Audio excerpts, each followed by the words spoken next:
Normal है। हाँ हाँ, अभी प्री रिक्विजिट पढ़ लिए होंगे तो ये आगे समझ आएगा। तो अभी इनवर्स ऑटो रिकर्सिव फ्लो पढ़ेंगे। इसके अंदर जो है ये नॉर्मलाइजिंग फ्लो को हाई डायमेंशनल डेटा के अंदर ज़्यादा अच्छे तरीके से इस्तेमाल करने का तरीका है। तो जो नॉर्मलाइजिंग फ्लो रहते हैं वो क्या करते हैं, जैसे एक हमारे पास इमेजेस का डेटा फिट करना था जो कि 16x16 की इमेजेस थी, है ना। तो उसका जो इनिशियल इनपुट होता है नॉर्मलाइजिंग फ्लो वाले नेटवर्क के अंदर, उसका साइज जो होता है वो 256 डायमेंशन का होता है ना। और बीच वाली लेयर्स भी सारी 256 डायमेंशंस की होनी चाहिए क्योंकि हर लेयर को इन्वर्टेबल होना है ना। तो ये जो 256 डायमेंशन वाला कंस्ट्रेंट है ना, इसकी वजह से क्या होता है कि जैसे जो फाइनल हमारे पास आउटपुट होता है ना, जो काफी सारी लेयर्स के बाद आता है, जो असली इमेज को करस्पॉन्ड करना चाहिए, वो वो जो है 256 डायमेंशनल वाले स्पेस के अंदर उसकी कुछ वॉल्यूम होती है, ठीक है। जैसे 3 डायमेंशनल स्पेस के अंदर स्क्वायर की कोई वॉल्यूम नहीं होती, लेकिन जो ये वाली जो चीज़ हम करते हैं ना, जो हर लेयर को 256 डायमेंशन से 256 डायमेंशन के अंदर लेके जाते हैं, तो इससे क्या होता है, जो फाइनल आउटपुट आता है, जो इमेज को करस्पॉन्ड करना चाहिए, वो उसकी कुछ वॉल्यूम होगी, ठीक है। आउटपुट की वॉल्यूम होगी, मतलब कि जैसे बहुत सारे, मतलब मतलब जैसे स्टार्टिंग में जो 256 डायमेंशन का जेड हमने नॉर्मलाइजिंग फ्लो वाले नेटवर्क के लिए सैंपल किया था, वो जो था वो जेड की वैल्यू नॉर्मली डिस्ट्रीब्यूटेड थी, है ना। तो यानी वो जैसे 2D के ऊपर आप नॉर्मल डिस्ट्रीब्यूशन इमेजिन करते हो, तो आप 256 डायमेंशन के ऊपर वैसे ही नॉर्मल डिस्ट्रीब्यूशन इमेजिन कर लो। तो हर कोई भी, मतलब हर डायरेक्शन में 256 डायमेंशन के अंदर आपका जेड आ सकता था, ठीक है। अब जो फाइनल आउटपुट रहेगा उसकी कुछ वॉल्यूम रहेगी, मतलब कि जो फाइनल जो जेड आएगा वो भी अलग अलग, मतलब हर 256 हर में से 256 डायमेंशन में से हर डायरेक्शन में वो थोड़ी सी उसकी वॉल्यूम, थोड़ा सा उसकी विड्थ सी होगी, मतलब मान लो लूजली बोले तो। और ये जो अभी वॉल्यूम है इसकी, इससे प्रॉब्लम क्या होगी कि जो इमेज डेटा होता है वो लो डायमेंशनल मैनिफोल्ड पे होता है, ठीक है। मतलब कि जैसे कि वो 256 डायमेंशन का तो है, लेकिन वो पूरी, मतलब उसकी वॉल्यूम वो 256 डायमेंशन में ज़रूरी नहीं है, ठीक है। तो इसलिए हमारा जो ओरिजिनल मॉडल है वो फाइनल डेटा को फिट करे, ये हम पक्का नहीं कह सकते। अच्छे से फिट करे बहुत, ये पक्का नहीं कह सकते नॉर्मलाइजिंग फ्लो वाले नेटवर्क के अंदर। इसलिए आपने इसका नाम भी ज़्यादा नहीं सुना होगा, नॉर्मलाइजिंग फ्लो वगैरह जितना न्यूरल नेट वगैरह या फिर वेरिएशन ऑटो एनकोडर का सुनते हो। जबकि नॉर्मलाइजिंग फ्लो के अंदर जो प्रोबेबिलिटी आप मैक्सिमाइज करते हो, एग्जैक्ट नॉर्मलाइज्ड प्रोबेबिलिटी होती है, अननॉर्मलाइज्ड के साथ डील नहीं करते, जैसे इसके अंदर बीएई या फिर बाकी मॉडल्स के अंदर हम अननॉर्मलाइज के साथ डील करते हैं, ठीक है। तो अभी इसको थोड़ा सा अच्छे से समझाने के लिए, मतलब एक जैसे छोटा एग्जांपल 256 डायमेंशन का नहीं लेने के बजाय अगर ये लेना, जैसे मान लो हमारे पास ये पॉइंट्स है, ये डेटा हमारे पास 2 डायमेंशनल का है, ठीक है। 0 1 1 0 0.5 0 2.5 ऐसे ये पॉइंट्स है, ठीक है। ये सारे जो है ये एक, मतलब लाइन पे लाई करेंगे x plus y is equal to 1, है ना। लेकिन अभी आपने सिर्फ, मतलब मॉडल रन करने की कोशिश कर रहे हो, तो आपको पता नहीं है कि ये लाइन पे लाई करेंगे, ठीक है। आपने कहा कि ये 2 डायमेंशन का डेटा है, तो मैं इसको पूरे स्पेस से मॉडल करूंगा, ठीक है। ये जो आर स्क्वायर वाला स्पेस है, ठीक है, आर स्क्वायर वाले स्पेस के ऊपर एक डिस्ट्रीब्यूशन बनाऊंगा, ठीक है। आर स्क्वायर वाले स्पेस के ऊपर डिस्ट्रीब्यूशन नॉर्मल बनाऊंगा, उसको इस डेटा को फिट करने की कोशिश करूंगा, ठीक है। और अब आप आर स्क्वायर वाली डिस्ट्रीब्यूशन, आर स्क्वायर के ऊपर नॉर्मल डिस्ट्रीब्यूशन कैसी दिखती है, आपको ये इमेजिन हो रहा है? या उसकी भी फोटो खोलूं? पता ही होगी एक तो, है ना? जो उस दिन दिखाई थी, ऐसे एक डोम सा बना होता है ज़ीरो के ऊपर और ऐसे उससे फैल रहा होता है, ठीक है? तो अब ये डिस्ट्रीब्यूशन को हमने इस लाइन के ऊपर एक तरीके से स्क्वीज़ करना है, ठीक है?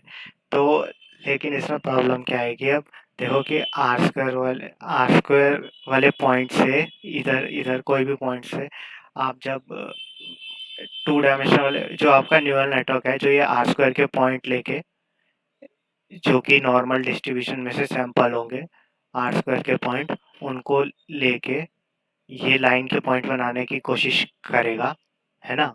लेकिन उसको पता नहीं है कि ये लाइन पे लाई कर रहे हैं पॉइंट्स, तो वो सोचेगा बस कि मेरे को आर स्क्वायर के पॉइंट लेने हैं और ये वाले पॉइंट्स जो है ना, ये डार्क ब्लू डॉट्स जो है, ये वाले पॉइंट्स थे, डेटा वाले पॉइंट्स ये बनाने हैं मुझे, ठीक है?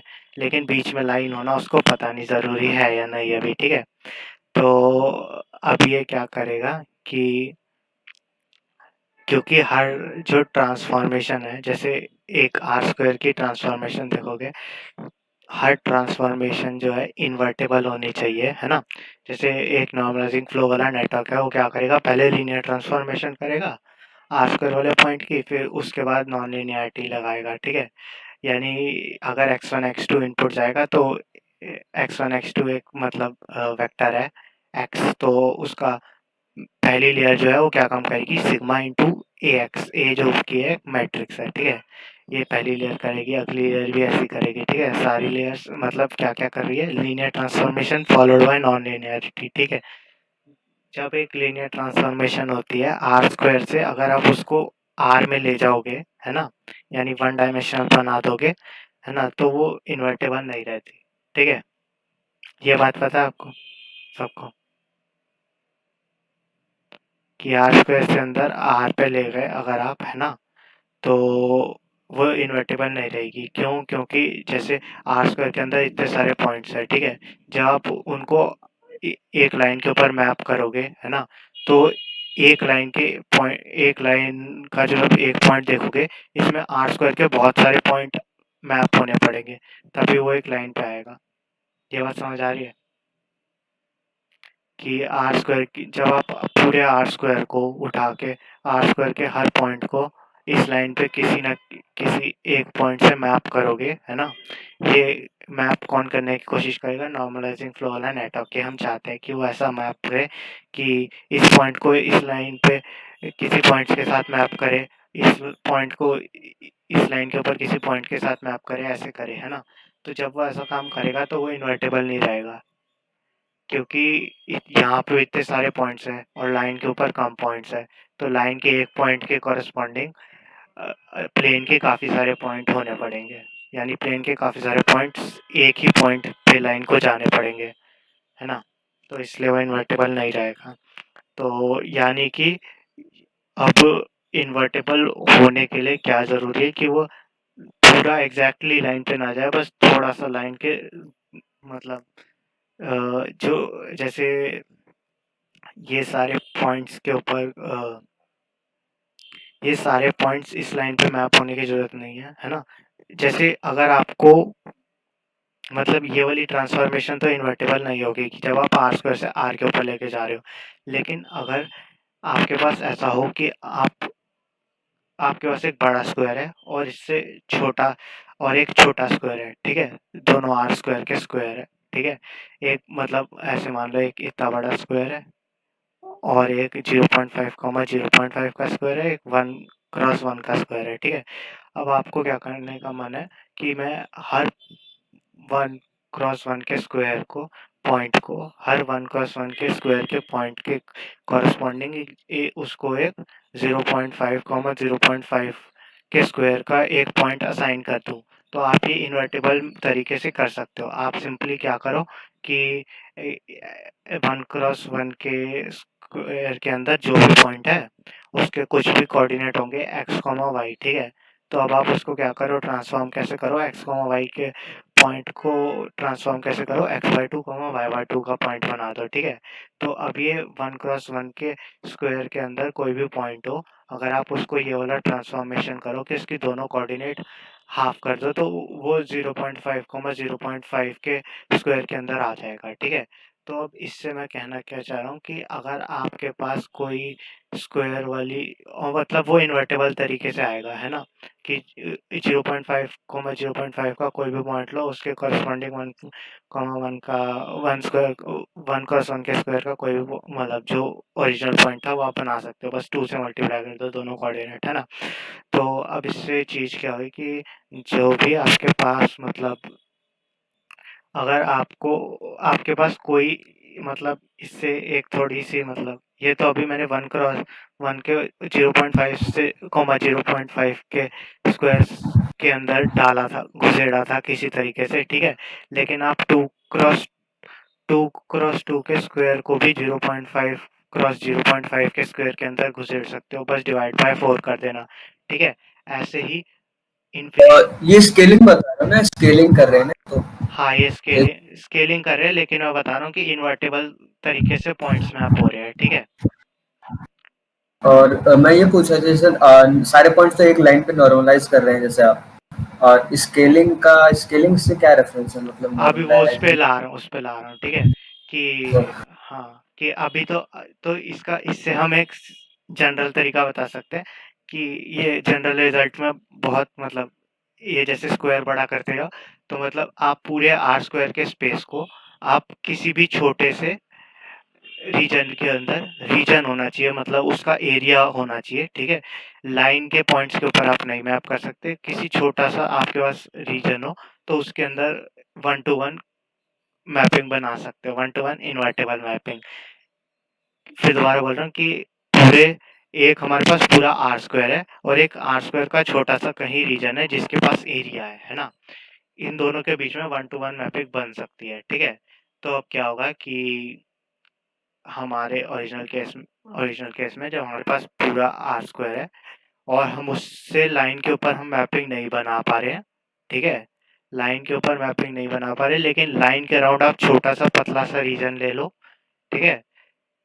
इस रीजन के पास थोड़ा सा एरिया हो, ठीक है। तो इन दोनों के बीच में हमारे पास इन्वर्टेबल मैपिंग एग्जिस्ट कर जाएगी और ये मॉडल लर्न कर सकता है, ठीक है। लेकिन अभी तो अब आप कहोगे कि नॉर्मलाइजिंग फ्लो वाला मॉडल तो भाई सही है क्योंकि वो ऐसे मतलब पॉइंट्स के थोड़ा सा आसपास वाला रीजन अगर हम डाल दें तो नॉर्मलाइजिंग फ्लो नेटवर्क जो है वो ये लर्न कर लेगा, लाइन लाइन के अराउंड थोड़ा सा रीजन हो जाए हमें इससे कोई फर्क नहीं पड़ता, ठीक है। तो वो ये चीज़ लर्न कर लेगा आराम से, ठीक है।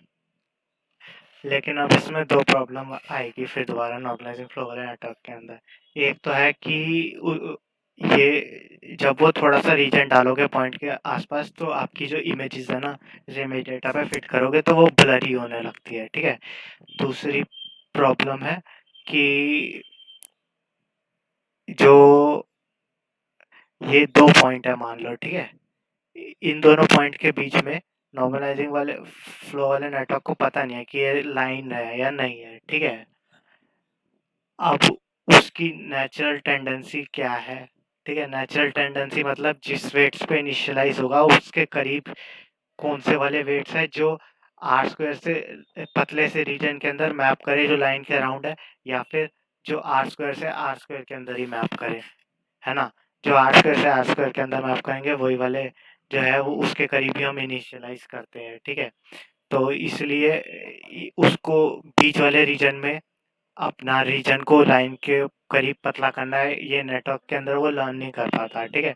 तो जो थोड़ा अगर आप जैसे स्टार्टिंग में नॉर्मलाइजिंग फ्लो के अंदर आप आर स्क्वायर से आर स्क्वायर के ऊपर जो नॉर्मल डिस्ट्रीब्यूशन है उसमें से सैंपल करते हो, है ना। अब अगर जो आपने पॉइंट सैंपल किया वो आपके जो इमेज के कॉरस्पॉन्डिंग जेड है ना। इमेजेस काफ़ी सारी आपके इमेजेस है डेटा सेट के अंदर, उन सब के कॉरस्पॉन्डिंग कोई ना कोई जेड होंगे, यानी इमेजेस का इन्वर्स कर करके आपको जेड मिलेंगे, है ना। जब आप इन इमेजेस को उसके अंदर नॉर्मलाइजिंग फ्लो के इन्वर्स के अंदर भेजोगे तो आपको काफ़ी सारे जेड मिलेंगे। अब आप इन जेड के अगर थोड़े से अब ये जो सारी डेटा सेट की इमेजेस लो और इन सबको नॉर्मलाइजिंग फ्लो के इनवर्स नेटवर्क के अंदर भेजो और फिर सारे जेड बना लो। और फिर जब ये सारे जेड से अब आप जब आप जनरेट करोगे इमेजेस तो आप इन सब जेड में से चूज करो, ये तो जरूरी है नहीं। तो आप N01 में से सैंपल करोगे, N0I में से सैंपल करोगे, जो आर स्क्वायर के ऊपर डिस्ट्रीब्यूशन है। तो जब आप N0I में से सैंपल करोगे, है ना, तो वो अगर वो ऐसा हुआ सैंपल जो इन सारे z के थोड़ा सा दूर हुआ, इन सारे z कौन से है जो डेटा सेट इमेजेस के इनवर्स से बने हुए z है ना, इनसे अगर थोड़ा दूर हुआ यानी कहीं इधर हुआ तो आपको गारंटी नहीं है कि वो सही इमेज ही देगा, क्योंकि ये पतला सा रीजन होना इधर जरूरी तो है नहीं नेटवर्क के लिए, है ना। तो वो नेटवर्क इधर या इधर का कोई पॉइंट दे दे, ऐसा भी हो सकता है, ठीक है। यानी वो गलत इमेजेस भी आउटपुट कर सकता है, ठीक है। तो ये नॉर्मलाइजिंग फ्लो के अंदर प्रॉब्लम है, ठीक है। अब इसको ठीक करने के लिए हम क्या करेंगे, हम अलाउ करेंगे नेटवर्क को कि वो आपस में जो वेरिएबल्स है अलग अलग, जैसे z के अंदर दो वेरिएबल थे अब अलग अलग, है ना, आर स्क्वायर के अंदर दो वेरिएबल थे। तो हम इनवर्स ऑटो रिकर्सिव फ्लो वाला क्या करेगा कि इन दोनों को आपस में कितना डिपेंड होना है ना। जैसे अगर आर स्क्वायर के दो वेरिएबल आपस में डिपेंड होने लगे, है ना, जैसे एक्स और वाई थे, अब एक्स और वाई आपस में डिपेंड ना हो, है ना, तो वो पूरा आर स्क्वायर ऑक्यूपाई करेगा। लेकिन एक्स और वाई आपस में डिपेंड होने लगे, है ना, जैसे x plus y is equal to one ऐसे होने लगे, है ना, तो वो आर स्क्वायर से कम के अंदर भी आ सकता है, कम की चीजें भी लर्न करने लगेगा। तो इनवर्स ऑटो रिकर्सिव फ्लो के अंदर हम यही करने की कोशिश करेंगे कि आपस में दो तीन डायमेंशन जो है जेड की वो डिपेंड कराने की कोशिश करेंगे, ठीक है। अभी थोड़ी देर इस पे सोचना, सोच लो, ठीक है। अभी तक ये क्या हुआ है। रिकॉर्ड हो रहा है ना सेशन? हाँ हेलो, हाँ हाँ सेशन रिकॉर्ड हो रहा है ना? हाँ अच्छा, मेरे को थोड़ा जाना पड़ रहा है उस रिकॉर्डिंग से। ठीक है।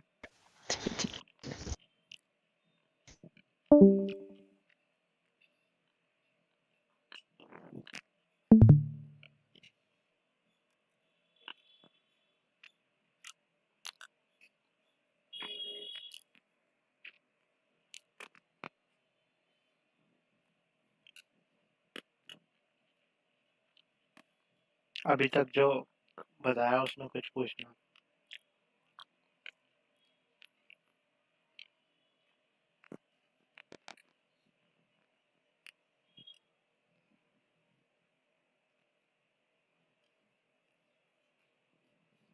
हाँ, पूछना तो नहीं है वैसे, अभी तो थोड़ा सा नया नया लग रहा है, बट वेल सी।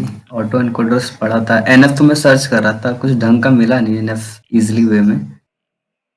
बस एनएफ मॉडल्स एंड ऑल देखे थे मुझे। अगली बार मैं कोड भी दिखा दूंगा एनफ का, ठीक है, फिर आगे बढ़ो। वही कोड वाला सही रहता ना। मैं भी हेल्प करा दूंगा कोडिंग में, अगर इशू आएगा तो बता देना। हाँ ठीक। हम्म, यार आगे नेक्स्ट यही यार। आगे रुक लो। और हम्म,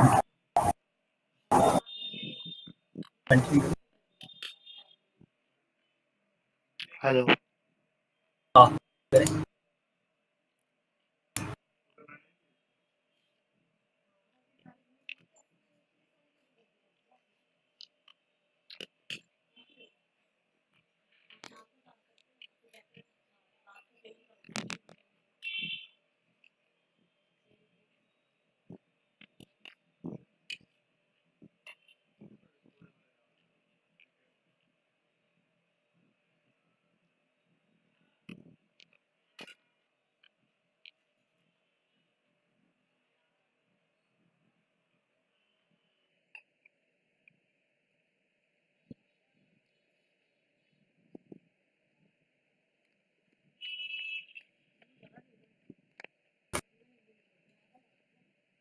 हाँ जी, कंटिन्यू करें। चलो ठीक है।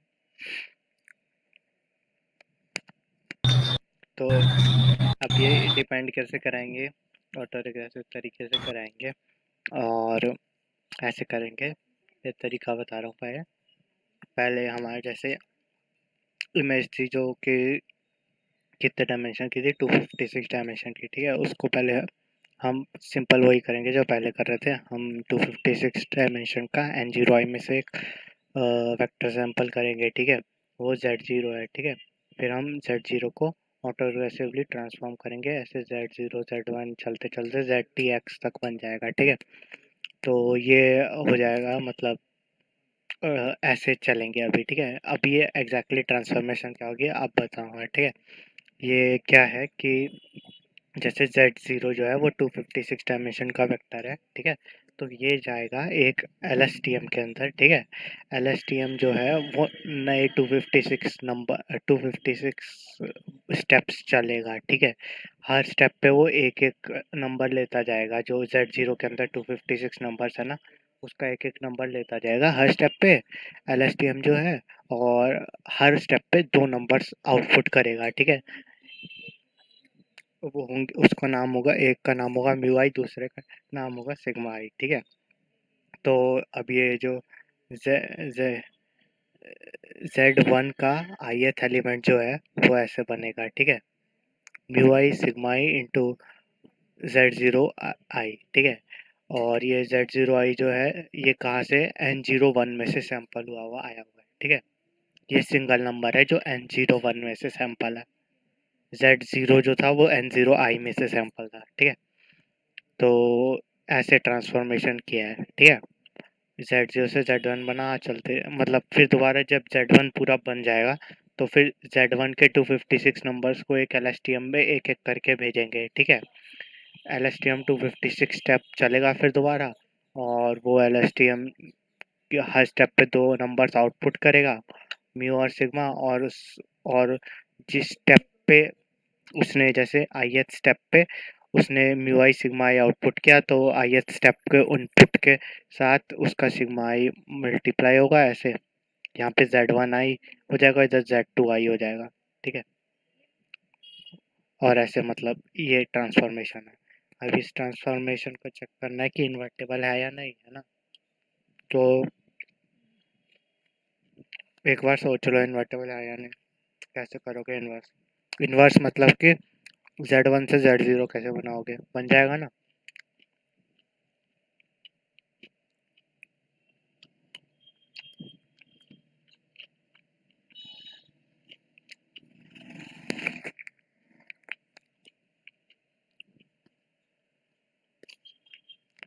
हाँ आई गेस इनवर्स तो बस म्यू आई को इधर ले जाना, अब सिग्मा आई से डिवाइड कर देना, ठीक है। तो Z0i आ जाएगा, ठीक है।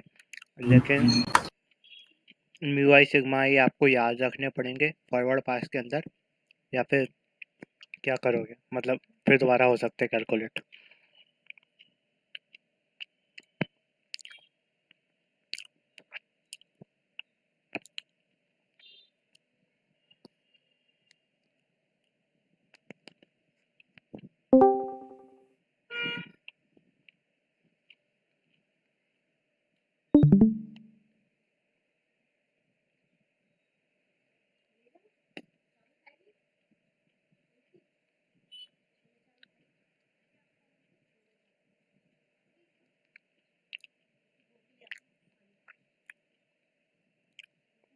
इन्वर्ट कैसे करोगे यार इससे, रुको नहीं हो पाएगा शायद, सोचना पड़ेगा थोड़ा, मेरे को भी सोच।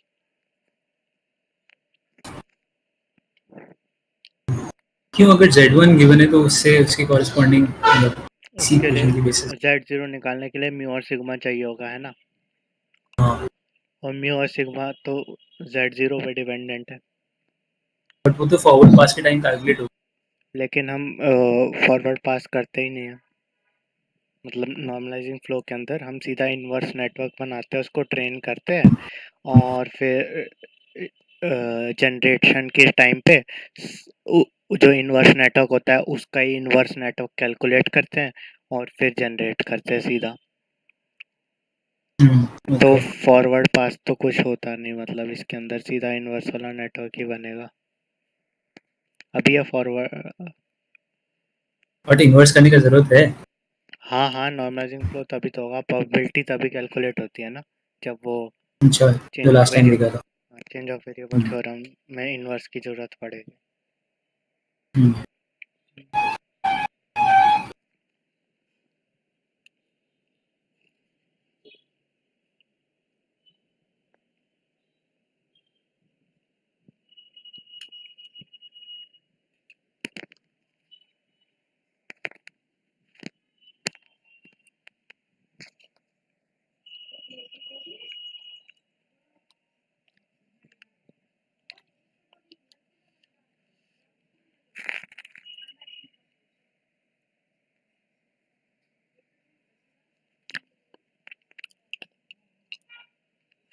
हाँ, इसका ना इन्वर्स ऐसे होगा कि जैसे म्यू आई सिग्मा एलएसटीएम से जनरेट हुए हैं। पहले सोचना है, मैं बता दूं है।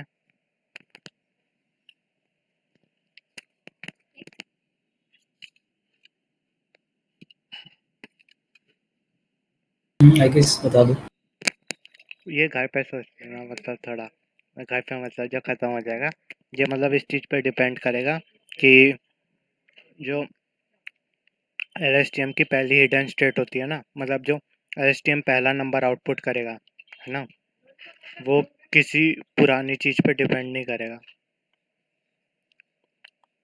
मतलब ऑटो रिग्रेसिव होता है ना एलएसटीएम, तो जो हर स्टेप पे ले रहा था ना एलएसटीएम, Z0 का एक एक नंबर लेगा एलएसटीएम हर स्टेप पे, है ना। लेकिन जब जीरोथ स्टेप पे वो कोई नंबर नहीं लेगा। जीरोथ Z1 का जीरोथ नहीं, रुको रुको, लेगा, वो भी लेगा। Z1 का जीरोथ नंबर प्रिडिक्ट करने के लिए Z0 का जीरोथ नंबर इस्तेमाल होगा, लेकिन म्यू आई सिग्मा आई बनाने के लिए ना, म्यू जीरो सिग्मा जीरो बनाने के लिए वो इस्तेमाल नहीं होगा। Z0 का zeroth element, mu zero sigma zero बनाने के लिए Z0 का जीरोथ एलिमेंट इस्तेमाल नहीं होगा। म्यू वन सिग्मा वन बनाने के लिए Z0 का फर्स्ट एलिमेंट इस्तेमाल होगा, ठीक है। ये वाली बात तो समझ आए एक्चुअली वॉइस कट हो रही थी, एक बार रिपीट कर सकते हो? कि Z1 का ith एलिमेंट बनाना है हमें, ठीक है। हम उसको Z0 के जीरोथ एलिमेंट लेंगे और उसको सिग्मा आई से मल्टीप्लाई करेंगे, म्यू आई ऐड करेंगे, ठीक है। लेकिन जो म्यू आई सिग्मा आई था वो एलएसटीएम से बन रहा था, ठीक है। अब जो एलएसटीएम, मैंने कहा था ना पहले कि एलएसटीएम एक एक करके 256 नंबर्स लेगा, है ना, और वो आगे आउटपुट हाँ जी। करेगा। क्या आउटपुट करेगा? हर स्टेप पे फर्स्ट म्यू आई हाँ। सिग्मा आई आउटपुट करता जाएगा, ठीक है। तो क्या करेंगे अभी हम कि एलएसटीएम के अंदर जो हम 256 नंबर भेज रहे थे ना, उनको एक पोजीशन शिफ्ट कर दो, ठीक है। एक पोजीशन शिफ्ट कर दो, मतलब कि पहली बारी में ना आप जो पहला नंबर 0 भेजो, ठीक है। उसके बाद पहले स्टेप पे 0 भेजोगे, आप अगले स्टेप पे क्या भेजोगे? Z0 का जीरोथ एलिमेंट, अगले स्टेप पे क्या भेजोगे? Z0 का फर्स्ट एलिमेंट, ऐसे करके, ठीक है।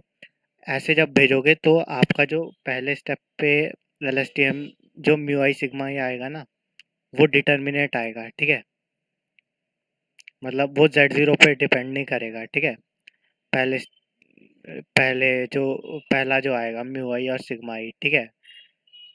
तो अब इस चीज का इस्तेमाल करके ना आप इसको इन्वर्ट करने का सोच सकते हो, ठीक है। ये मतलब घर पे सोच लेना, या फिर थोड़ा मतलब पढ़ वढ़ के कहीं से, ठीक है। अगर नहीं आएगा समझ तो फिर मैं बता दूंगा, ठीक है।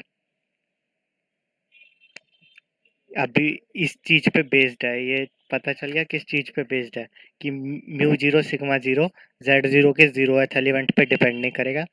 Mu one sigma one Z0 के जीरोथ एलिमेंट पे ही डिपेंड करेगा। म्यू वन सिग्मा वन, नहीं, mu two sigma two Z0 के जीरोथ एलिमेंट और फर्स्ट एलिमेंट पे ही डिपेंड करेगा, ठीक है। तो ये ऑटो रिग्रेसिव है, ठीक है। Mu one sigma N Z0 के 1 to n-1 एलिमेंट पे ही डिपेंड करेगा, ठीक है। इस चीज का इस्तेमाल करके इन्वर्ट कर सकते हो, ठीक है। Mu zero sigma zero calculate करने के लिए Z0 की जरूरत नहीं है आपको। इस चीज़ का इस्तेमाल करके आप कर सकते हो, ठीक है। अब ये सोच लेना कि कैसे होगा इन्वर्स। ये नीचे जो ये लिखा है ना d mu derivative of mu i sigma i with respect to y j, है ना। ये वाई जे जो है ना यहाँ पे वो है कि क्या है वाई जे, जेड जे ही मान लो, यहाँ पे गलत लिखा है शायद, ठीक है। वो ज़ीरो होगा for j greater than equal to i. वही अभी मैं आपको बताता कि ये ग्रेटर देन नहीं है, सिर्फ इक्वल टू भी है, ठीक है। कि म्यू ज़ीरो सिग्मा ज़ीरो बनाने के लिए जेड ज़ीरो का इस्तेमाल नहीं करेंगे, ठीक है। ये वाई जे नहीं है, जेड जे होना चाहिए यहाँ पे, ठीक है। जे ग्रेटर देन इक्वल टू भी है इधर आई, ठीक है। तो mu zero sigma zero determine मतलब उसके लिए जेड ज़ीरो की ज़रूरत नहीं है, तो आप म्यू ज़ीरो सिग्मा ज़ीरो सीधा LSTM के थ्रू कैलकुलेट कर सकते हो। जब आपको LSTM के अंदर म्यू ज़ीरो LSTM के अंदर जीरो भेज के mu zero sigma zero calculate कर सकते हो, है ना। क्योंकि मैंने क्या बोला था कि LSTM के अंदर पहले स्टेप पे हम जीरो भेजेंगे, अगले स्टेप में जेड ज़ीरो का ज़ीरोथ एलिमेंट भेजेंगे, अगले स्टेप में जेड ज़ीरो का फर्स्ट एलिमेंट भेजेंगे, ऐसे करके। तो जब आप LSTM के अंदर ज़ीरोथ एलिमेंट भेजोगे ना, ज़ीरोथ एलिमेंट नहीं, LSTM के अंदर ज़ीरो भेजोगे पहले स्टेप पे, तो आपके पास म्यू ज़ीरो सिग्मा ज़ीरो आएगा। तो आपको सीधा ही मतलब LSTM के अंदर जीरो भेजो, म्यू जीरो सिग्मा जीरो आ गया, फिर ये म्यू जीरो सिग्मा जीरो आया, उसके अंदर से Z1 जीरो में से म्यू जीरो माइनस करो, सिग्मा जीरो से डिवाइड करो, तो आपका जेड जीरो का जीरोथ एलिमेंट आ जाएगा। फिर जब जेड जीरो का जीरोथ एलिमेंट आएगा तो फिर उसको LSTM में भेजो अगले स्टेप के लिए, ठीक है। फिर LSTM के अंदर अगले स्टेप के अंदर जाएगा तो वो म्यू वन सिग्मा वन बना के देगा। फिर ऐसे करते करते आप पीछे तक जा सकते हो, मतलब जेड जीरो के सारे एलिमेंट कैलकुलेट कर सकते हो, ठीक है। आया ये समझ? हाँ मतलब इसी इक्वेशन पे डायरेक्ट हो जाएगा ना, इतना कॉम्प्लिकेटेड करने की जरूरत। ये वाली इक्वेशन और ये फैक्ट कि म्यू आई सिग्मा जे का म्यू आई सिग्मा आई का derivative with respect to z j is equal to zero zero zero zero, मतलब म्यू आई के रिस्पेक्ट में म्यू आई का डेरिवेटिव भी जेड जे के रिस्पेक्ट में जीरो है, और सिग्मा आई का डेरिवेटिव भी जेड जे के रिस्पेक्ट में जीरो है फॉर ऑल जे तो ग्रेटर देन, ठीक है। क्या आप इसको इन्वर्स बोलना है Z1 से Z0 पूरा बन जाएगा, ठीक है। कि इसको इन्वर्स बोलना सही है या फिर इसको बैक प्रोपगेशन का एक सबसेट बोलना जरूरी है? फॉरवर्ड पास किया सही ही रहे, क्या फॉरवर्ड सही पास रहेगा? किया ही नहीं अभी हमने, हम सिर्फ बैकवर्ड पास कर रहे हैं। हमारे पास इमेज रहेगी, ठीक है। हमने अपने LSTM में इनिशियलाइज कर दिया, ठीक है, कुछ भी लेकर, ठीक है। अब इमेज ZT है, ZC से एक स्टेप पीछे जाना है हमें पहले, ठीक है। एक स्टेप पीछे कैसे जाएंगे वो अभी बताया कि LSTM के अंदर पहले जीरो भेजो, वो म्यू जीरो सिग्मा जीरो देगा। फिर जो म्यू जीरो सिग्मा जीरो देगा उसको आप पहले x में से म्यू जीरो माइनस करो, डिवाइड बाय सिग्मा जीरो करो, ठीक है। x के जीरोथ एलिमेंट में से, ठीक है, म्यू जीरो माइनस करो, सिग्मा जीरो से डिवाइड करो, ठीक है। जब इतना कर दिया तो ये जो नया एलिमेंट आया आपके पास वो क्या है, ZT-1 का जीरोथ एलिमेंट। ये ZT बना हुआ है ना, इसके पीछे ZT-1 है, तो ZT-1 का जीरोथ एलिमेंट आया आपके पास। अब जब ZT-1 का जीरोथ एलिमेंट आ गया तो उसको आप दोबारा LSTM में भेजो, ठीक है। उसको LSTM में भेजोगे तो म्यू वन हाँ ठीक। में से म्यू हाँ T I think minus one sigma T-1 आएगा, ठीक है। फिर उसको ये वाली इक्वेशन क्योंकि वो फॉलो करता है तो आप उससे कैलकुलेट कर सकते हो, ठीक है।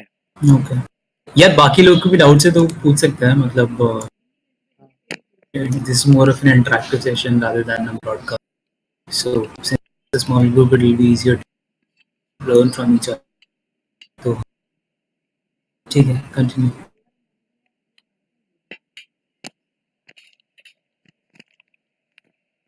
आगे वो बता हुआ है कि VAE के साथ IAF को कैसे जोड़े। जैसे VAE के साथ नॉर्मलाइजिंग फ्लो को हमने जोड़ा था, है ना। अब नॉर्मलाइजिंग फ्लो की जगह IAF लगाएंगे, ठीक है। तो वो कैसे करेंगे कि पहले एक एक्स लेंगे, उसको एनकोडर में डालेंगे, एनकोडर जो है वो सिग्मा और म्यू देगा, ठीक है। ये सिग्मा और म्यू की डायमेंशन क्या है, 256 डायमेंशन है, ठीक है। म्यू आई सिग्मा आई जैसे नहीं है, ये आई वाले नहीं है। सबस्क्रिप्ट तो ये पूरे एनकोडर न्यूरल नेटवर्क ने जनरेट करे, और एनकोडर न्यूरल नेटवर्क एक हिडन रिप्रेजेंटेशन जनरेट करेगा एक्स की। एक्स क्या है? इमेज की एक हिडन रिप्रेजेंटेशन और म्यू और सिग्मा, ठीक है। फिर इसके बाद क्या हुआ कि ये वही वाला स्टेप है, हमने ये एप्सिलॉन 0 सैंपल किया n0 i में से, उसको सिग्मा से मल्टीप्लाई किया, म्यू से ऐड किया, ठीक है। ये सिंपल रीपैरामीटराइजेशन ट्रिक है। अब ये रीपैरामीटराइजेशन ट्रिक के बाद जो हमारे पास आउटपुट आता है उसको हम IAF के अंदर डालेंगे, ठीक है। ये Z0 से Z1 जो जाते हैं, ये IAF का एक स्टेप होता है, ठीक है। ऐसे चलते चलते हम जाएंगे, ठीक है। अभी हमने एनकोडर से एक हिडन रिप्रेजेंटेशन बनाई, ये एप्सिलॉन 0 था, ठीक है। एप्सिलॉन 0 नहीं, एप्सिलॉन 1 जो था, एप्सिलॉन 0 था n0 i का सैंपल है सीधा। अब ये जो नॉर्मल VAE में क्या होता है कि एप्सिलॉन 1 उठाते हम सीधा डिकोडर में डालते थे, लेकिन नॉर्मल VAE को जब हम ये करते एप्सिलॉन 1 को सीधा डिकोडर में डालते थे, तो उस पर क्या होता कि उसका कंस्ट्रेंट हो जाता कि ये एप्सिलॉन 1 जो है वो एक नॉर्मल डिस्ट्रीब्यूशन से आ रहा है जिसका मीन म्यू है और सिग्मा ये वाला है ना। लेकिन जब हम उसको IAF के अंदर डालेंगे तो गॉसियन नहीं रहेगा। जब एप्सिलॉन 1 को ट्रांसफॉर्म किया, एप्सिलॉन 2 बनाया, ऐसे चलते चलते ये ट्रांसफॉर्मेशन जो है ये पूरे जो गॉसियन है उसको भी ट्रांसफॉर्म करती जाएगी साथ साथ, है ना। और ये गॉसियन के अलावा और भी टाइप की डिस्ट्रीब्यूशन मॉडल कर पाएगा, ठीक है।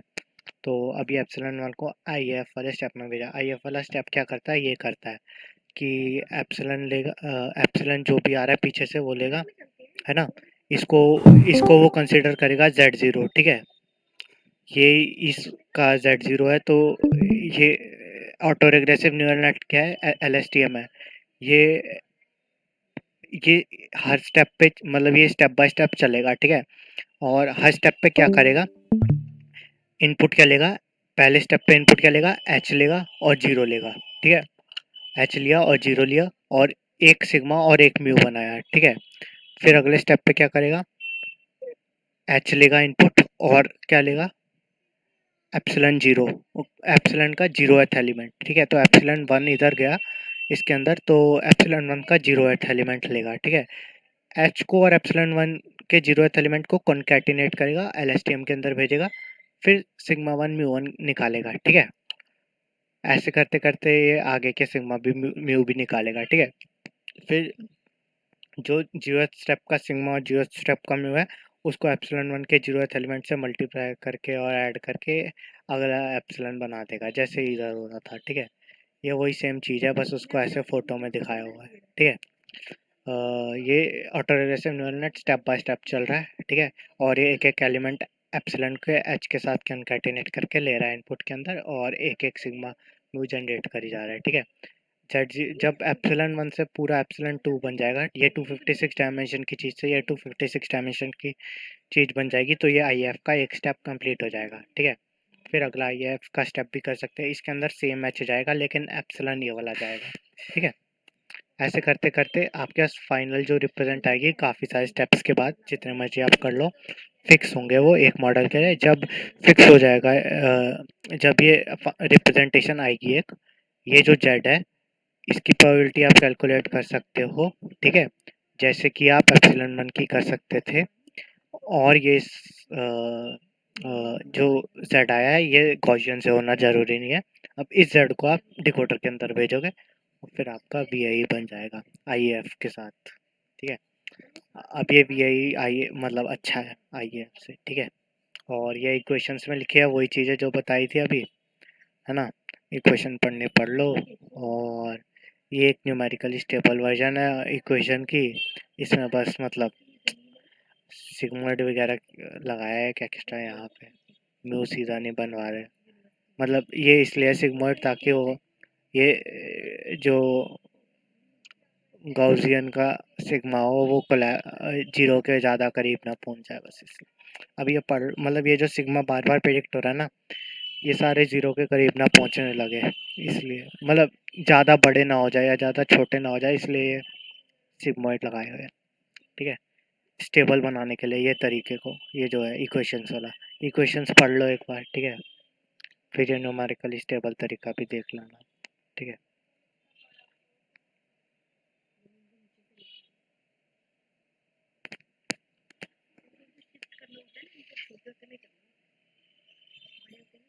यार ये इसमें ऊपर वाला पार्ट जो बेसिकली मतलब ये ब्लॉक बाय ब्लॉक इनकोडर और ये ऑटो कैसे न्यूरल नेट में जा रहा है, ये समझ क्या मतलब चीज़ जो है? बेसिकली एप्सिलॉन नॉट से एप्सिलॉन 1 वाला जो स्टेप है ना, तो इसे हाँ। क्या पहले बोलते हैं, ऐसे एक ब्लॉक बोलेंगे क्या? ये एप्सिलॉन 0 से एप्सिलॉन 1 ये तो रिपैरामीटराइजेशन ट्रिक वाला एनकोडर है बस। अच्छा, तो ये वाला उसके बाद जो आई स्टेप है वो यहाँ पे जा रहा है ना, ऑटो रिग्रेसिव न्यूरल नेट पे। हाँ। अच्छा, ये इसी का एक्सपेंशन है ना? हाँ, ये इसका एक्सपेंशन है। आइए स्टेप को खोल के अच्छा, बताऊँ। बट ये स्टेप ठीक है। तो फर्स्ट ऐसा मतलब first block encoder neural net है और second block auto regressive neural net है, ऐसा कुछ है? नहीं, फर्स्ट ब्लॉक जो है, हाँ, फर्स्ट ब्लॉक ये एनकोडर न्यूरल नेट है, ठीक है। और ये सेकंड ब्लॉक ये वाला है auto regressive neural net LSTM है। और ये काम ऐसे कर रहा है जैसे ये Z0 से Z1 बनाने वाला बताया था ना कैसे काम कर रहा है। एक एक करके एच को एप्सिलॉन का एक एलिमेंट उठाएगा, एच के साथ कंकैटिनेट करेगा, उसको एलएसटीएम में डालेगा, एक सिग्मा एक म्यू बनाएगा, उन सिग्मा म्यू और एप्सिलॉन का एक एलिमेंट इस्तेमाल करके ये वाले एप्सिलॉन का एक एलिमेंट बनाएगा, ठीक है। फिर ऐसे इसका अगला एलिमेंट उठाएगा, एच के साथ कंकैटिनेट करेगा, इसका इसके अगले स्टेप में डालेगा, फिर ये सिग्मा और म्यू नए आएंगे, फिर एप्सिलॉन का सेकंड पॉइंट उठा के सिग्मा से मल्टीप्लाई करेगा, म्यू से ऐड करेगा और एप्सिलॉन का ये वाले एप्सिलॉन का सेकंड पॉइंट बन जाएगा, सेकंड डायमेंशन की वैल्यू आ जाएगी, ठीक है। ऐसे चलता जाएगा। ठीक है। तो ये क्वेश्चंस देख लो, वो जो बता और ये जो ये जो जैसा इधर है ना कि ऊपर ऊपर थोड़ा ले जाओ, और ऊपर थोड़ा सा ऊपर ले जाओ डायग्राम, हाँ डायग्राम क्या full diagram, full diagram. Diagram. अच्छा, ये ठीक है। हेलो। हेलो, हाँ आवाज़ कट गई थी, बताओ। हाँ, अरे मैं ये पूछ रहा हूँ कि जैसे इधर एक्स हमारा पूरा इमेज का पूरा वो अरे है पूरी, ठीक, अरे एक पूरी मान लें, हाँ ठीक है। हाँ इमेज की अरे गई 256 बिट, हाँ 6 पिक्सल पूरे अंदर गए, तो एनकोडर ने इतना ही जनरेट करा जो कि एच बन गया, ठीक है, राइट, ये हुआ एनकोडर ना? एनकोडर ने क्या जनरेट किया? हाँ, एच बनाया और म्यू और सिग्मा भी बनाया। एच, म्यू और सिग्मा की डायमेंशन 256 है, एच की डायमेंशन कुछ भी हो सिग्मा सकती है। उसी से निकल के आया, एच से जो एनकोडर ने ही म्यू और सिग्मा बनाया। जैसे म्यू, जैसे वो करता था ना, किसका एनकोडर, वो कैसे? वीआई का एनकोडर होता है जो म्यू और सिग्मा बनाता है ना वो। हाँ हाँ, तो ये वैसे हाँ ही ये हाँ। म्यू और सिग्मा बना रहा है। और एप्सिलॉन का स्टार्टिंग में इनिशियलाइज कितने डायमेंशन पे हुआ था एप्सिलॉन? एप्सिलॉन उतने डायमेंशन का है, सिग्मा और म्यू जितनी 256, डायमेंशन का है, हाँ। और एन जीरो आई से सैंपल हुआ है, मतलब ठीक है। 250। हाँ, 256 हाँ डायमेंशन ठीक, का, एन जीरो आई से आई, ठीक है। ठीक है। और ये फिर सारे जाकर के जेड निकल आया, ठीक है। और ये कितने स्टेप होता है ये टोटल? ये जितने आपको रखने हैं रख लो, जेड ठीक है। कितने में निकल के आता हाइपर है? कोई पैरामीटर, हम चाहिए अपने सेल्फ। एच की डायमेंशन भी तो हाइपर मतलब मैटर इतने है। टाइम ये, और सारे एनकोडर, और सारे एनकोडर ही होते हैं ना, सारे जितने भी पूरे चल रहे होते अभी तक ये मतलब ये सारी एनकोडर, हैं, ये पूरा एनकोडर है एक बड़ा, ठीक है। इसने पूरा इसने एनकोडर है, इसने जेड बनाया, अब ये जेड डिकोडर में जाएगा। ये एनकोडर एनकोडर न्यूरल में नेट जो जाएगा। पुराना हमारे वीआई का एनकोडर था, हाँ हाँ हाँ, वो तो अब भी ये है। नया बन गया, ठीक है। ओके।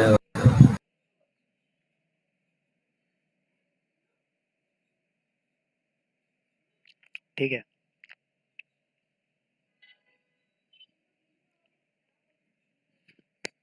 अब इसके बाद ये खत्म हो गया इनवर्स ऑटो रिग्रेसिव। इसके बाद अगला मतलब है, बताऊं? ये तो स्पेशल केस ही होएगा ना जो हमने लास्ट टाइम पढ़ा था, ये इसका। हाँ, ये जो लास्ट टाइम वीआई पढ़ा था उसका स्पेशल केस है। ये नॉर्मलाइजिंग फ्लो का स्पेशल मतलब ये वाली चीज है ना आईएएफ, ये नॉर्मलाइजिंग फ्लो का स्पेशल केस है। नॉर्मलाइजिंग। हाँ। तो इसको आई एनएफ के बाद बता क्या? इसको नॉर्मलाइजिंग फ्लो के बाद बताना चाहिए ना, फर्स्ट। नहीं, इसमें वीआई भी लग रहा है ना। और इस मतलब अच्छा। और हाँ, वीआई में वो जनरलाइजेशन डिराइव करी थी, है ना। चलो आगे बताओ।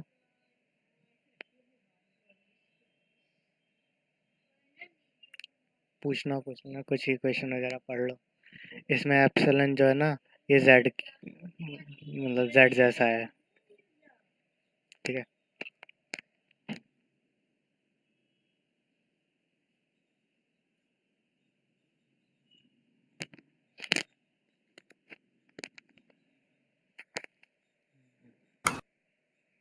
हेलो, कुछ हाँ, बोल रहे नहीं पूछ लो किसी को, आगे बढ़ जाता हूँ, नहीं तो ऊपर हो? हाँ, नीचे करना है तो। हैं? मेरे साइड से नहीं बस ये स्टार्ट करें ना, VAs फॉर्मेटेबल लिटरेचर हाँ, में मेरे बाकी इक्वेशन सब तुमने बता दिया कि ये तो इक्वेशन तो इक्वेशन वाला देख लो। और ऊपर न्यूटन नेट वाला फॉर्मेट डायग्राम। 2 मिनट रुक जाते हैं, फिर मैं आगे बताता हूँ।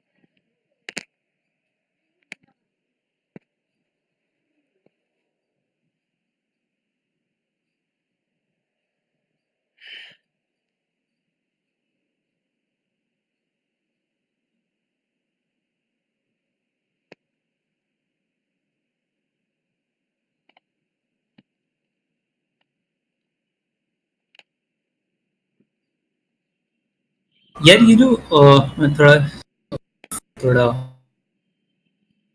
क्या हुआ? टॉपिक है बट फ्लो बेसिकली हम क्या हुआ? हाँ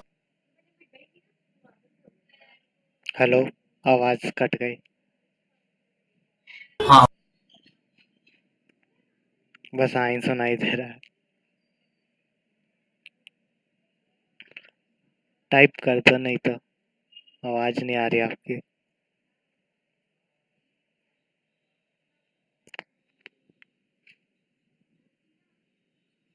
हाँ आवाज आ रही है।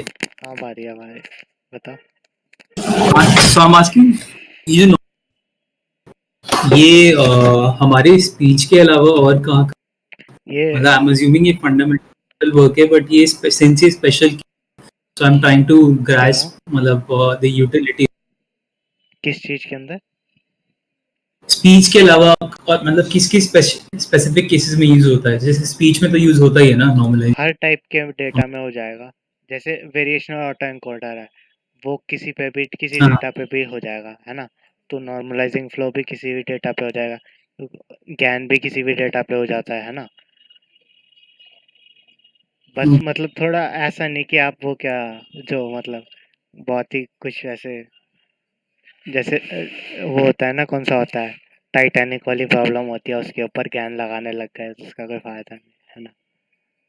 नहीं वो नहीं, बट आई एम आस्किंग कि ये मैं नेचर ऑफ डेटा की बात कर रहा हूँ, मैं डोमेन ऑफ डेटा की बात नहीं कर रहा। सो बाय नहीं, nature of data I mean does it have to be some sort of direction, does it have to क्या?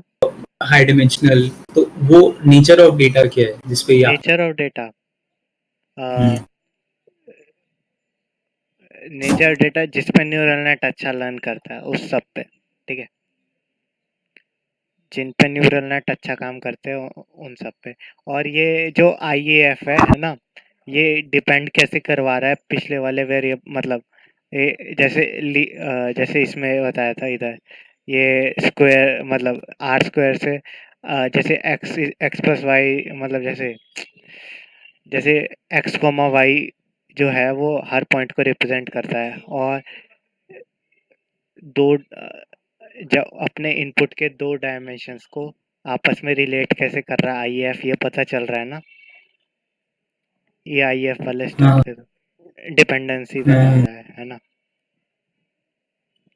ये सिग्मा और म्यू जो है, जो किसी भी स्टेप पे कैलकुलेट होते हैं, है ना, वो Z0 के पिछले वाले डायमेंशंस पे डिपेंड करते हैं, है ना। तो उस हिसाब से जो Z1 का जैसे Z1 का 0th एलिमेंट जो होगा, है ना, वो किस Z0 के किसी भी एलिमेंट को इस्तेमाल करके नहीं बना होगा, या बना, हाँ, Z0 के 0th एलिमेंट को इस्तेमाल करके बना होगा। जो Z1 का फर्स्ट एलिमेंट होगा वो Z0 के 0th एलिमेंट को इस्तेमाल करके बना होगा, है ना।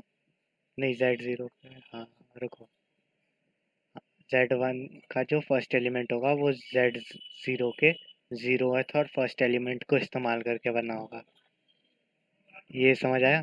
Z1 का फर्स्ट एलिमेंट Z0 के 0th और फर्स्ट एलिमेंट को इस्तेमाल करके बना होगा। 0th वाला हाँ हाँ एलिमेंट हाँ म्यू और सिग्मा में इस्तेमाल होगा और फर्स्ट वाला एलिमेंट यहाँ आएगा, ठीक है। हाँ, ये तो एक्सप्लेन कर दिया। है ना। तो अभी इस तरीके से मतलब Z1 का 0th एलिमेंट किस पे डिपेंड कर रहा था, Z0 के 0th एलिमेंट पे सिर्फ, और Z1 का जो फर्स्ट एलिमेंट है वो Z0 के पहले दो एलिमेंट पे डिपेंड कर रहा है ना। तो इस तरीके से जो Z1 के एलिमेंट्स है ना वो भी आपस में डिपेंड करेंगे, है ना। तो ये यहाँ से जो फाइनल Z आएगा ना उसके जो एलिमेंट्स है ना वो भी आपस में डिपेंड कर रहे होंगे, और वो कितना करेंगे या करने कितना नहीं करने चाहिए, है ना, वो म्यू और सिग्मा डिटरमाइन करेंगे, ठीक है। हम्म, स्टार्टिंग में तो एप्सिलॉन 0 के सारे एलिमेंट्स इंडिपेंडेंट से, ठीक है, N0 आई से। एप्सिलॉन 1 के भी सारे एलिमेंट इंडिपेंडेंट थे, ठीक है। फिर एप्सिलॉन 2 में एप्सिलॉन 1 के एलिमेंट्स थोड़े बहुत आपस में डिपेंड होके बने हैं, तो इसलिए एप्सिलॉन 2 के आपस में भी डिपेंड करेंगे, ठीक है। ऐसे हम्म। ऐसे चलते चलते Z के भी आपस में डिपेंड। तो अब अगले अच्छा, पे ये क्या, ये वाला पेपर देखना जो मैं शेयर कर रहा हूँ, मतलब जो मेरी स्क्रीन। रुको, सो दिस इज 2 सेकंड, खोलने दो, normalizing flows for NP. खोलने दो, अभी लोड नहीं हुआ।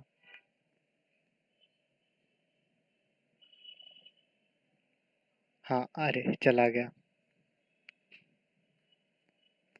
हेलो, लिंक भेज दो, आ जा रहा है।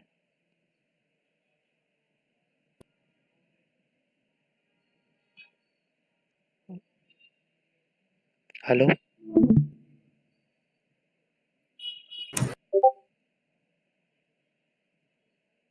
हेलो, ये लिंक भेज दो, हाँ, लिंक भेज दे। भेज दिया। भेज- हाँ, खोल रहा हूँ, 2 सेकंड। अरे,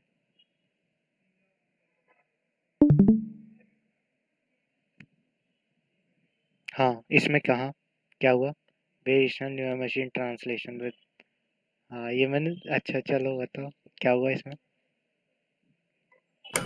हाँ, इसमें मतलब जैसे हम नॉर्मलाइजिंग फ्लोज की बात कर रहे थे ना, कि वो स्पीच के अलावा किस टाइप के नेचर ऑफ डेटा के लिए काम कर सकता है, तो ये मुझे रेलेवेंट एग्जांपल जो मतलब मशीन ट्रांसलेशन में डायरेक्टली यूज। ये तो टाइप ऑफ डेटा हो गया ना। मतलब मैं तो नेचर ऑफ डेटा क्वेश्चन कर रहा हूँ, टाइप ऑफ डेटा। इसमें वेरिएशन ऑटो एनकोडर भी लगाया है इन्होंने।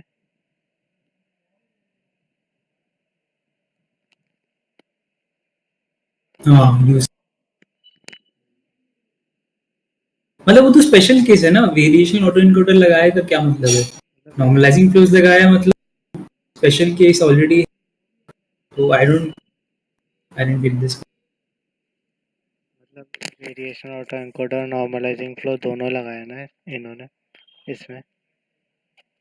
नहीं, इसने तो बस यही बताया कि नॉर्मलाइज, मतलब नॉर्मलाइजिंग फ्लो एक तरीके से उसका। क्या बताया नॉर्मलाइजिंग फ्लो, हाँ, मतलब एक दूसरे वाले का स्पेशल केस है, इस टाइप से बताया। ये बताया। चलो मैं पढ़ा नहीं, मैं ये पढ़ूंगा। ठीक है, but anyways I was just wanting to get clarity on the nature of data which on which this is.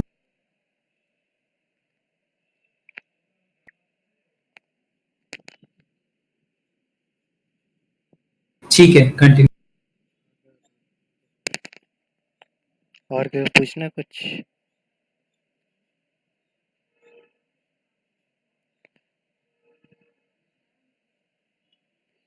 पूछना किसी को कुछ और आगे बढ़ जाते हैं।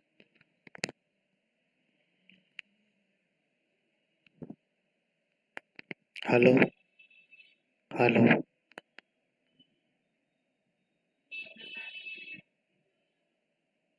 हाँ, who all is there? क्या हुआ? अमन, कुछ अमन, सैंडी।